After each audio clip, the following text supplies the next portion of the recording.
The secret I wish I hadn't known: I hate love, and for a good reason. 4 or 5 months now, I've been courting this girl that makes my stomach turn in a good way. The one that gives me butterflies when she says that we should meet or that she will be passing by over the weekend. Even though I've never given her the satisfaction that that's how she makes me feel, the feeling has always been there, seen in this unforced urge to care about her, get my shit together to the finest of details. Not that I'm a lousy, disorganized brat, but it's just to say that I leave nothing to chance. I've been intentional in not laying myself bare, knowing too well how the fire that burns with love can quickly turn into one that burns with detest. I have been intentional in not letting myself get carried away, not be persuaded by the good feel of the moment to lure me into showing my vulnerabilities. Albeit I cared, I was intent on minimally expressing that care, fearing that it would draw us even much closer contrary to my liking. I was decidedly mean with some of my words,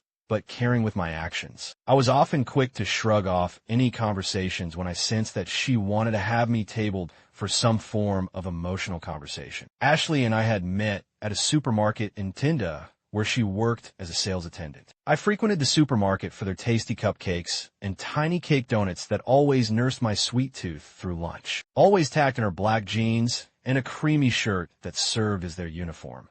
Ashley was fairly light-skinned and wore spectacles. She bordered small and medium, and stood a couple of inches taller than DJ Roger. Before we became acquaintances and eventually friends, she had become my point person if I found myself struggling to locate something in the supermarket. It was during those moments that we low-key bonded, exchanging chit-chats, Ashley quick to mock some of my item choices before recommending something else. The most memorable was after she had switched to the cosmetics section of the supermarket. I found myself feeling the need to change deodorants. After having a sniff on a number of options, my choice couldn't have been more amateurish.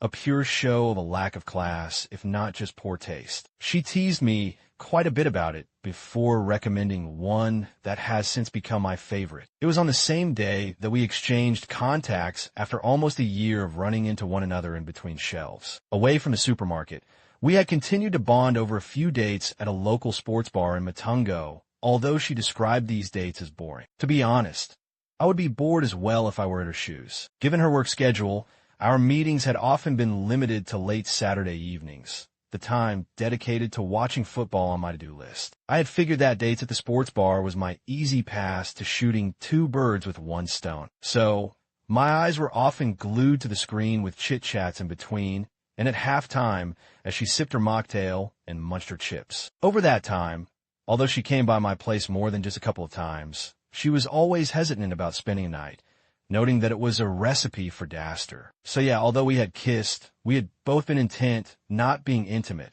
a topic we always seemed to tiptoe around as though we were walking barefooted in some freshly burnt bush. Anyway, it's all been good, at least from where I'm standing, until recently when I stumbled onto a secret of some sort about her. I'm not sure it was a secret.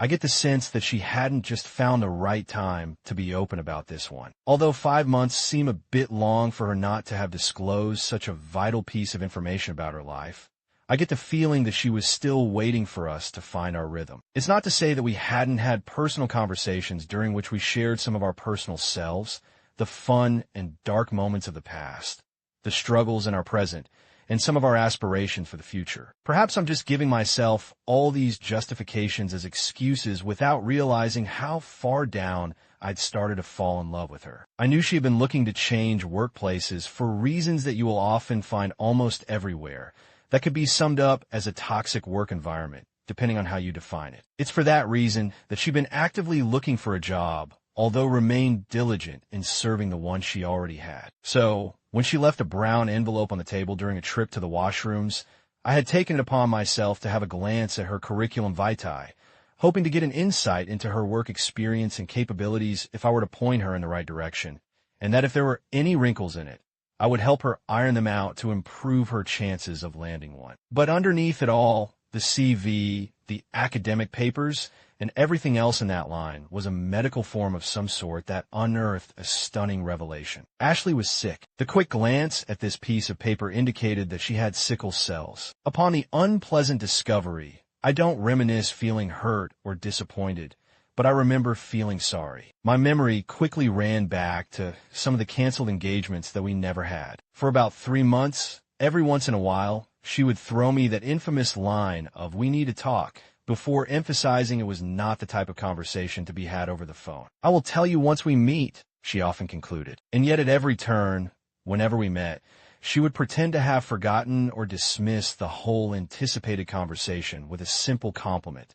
Something like, "You're such a good guy, and I'm starting to like you." I have often heard, whenever the topic of sickle cells came up, that most sicklers don't live beyond their 30th birthday. With Ashley at 28, I get the feeling that we are literally tiptoeing around her ceiling, that her candle will soon or later dim. I know that she has been in and out of hospital. I now find myself at a crossroads, pondering whether my stay with her would be out of pity or the guilt of even entertaining the thought of walking away. I have pondered what the potential implications of walking away would be, not just for me, but for her as well, how it could damage her spirit. I have labored and yet still failed to shade off the thought of me staying would literally be digging my own grave, that I would be setting myself up for failure. I fear that me staying will further draw me closer, that I will fall in a little deeper than I already am, for something whose fate seems to be already sealed, that I may well be just waiting for the inevitable to happen. I have tried to disabuse myself of the negativity, wanting to dismiss the facts of what I have heard,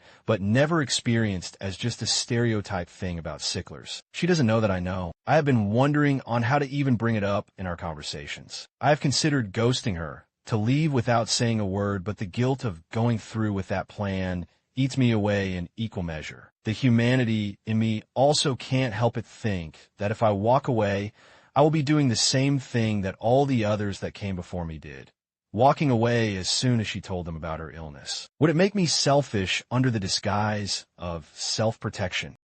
Hi, everyone.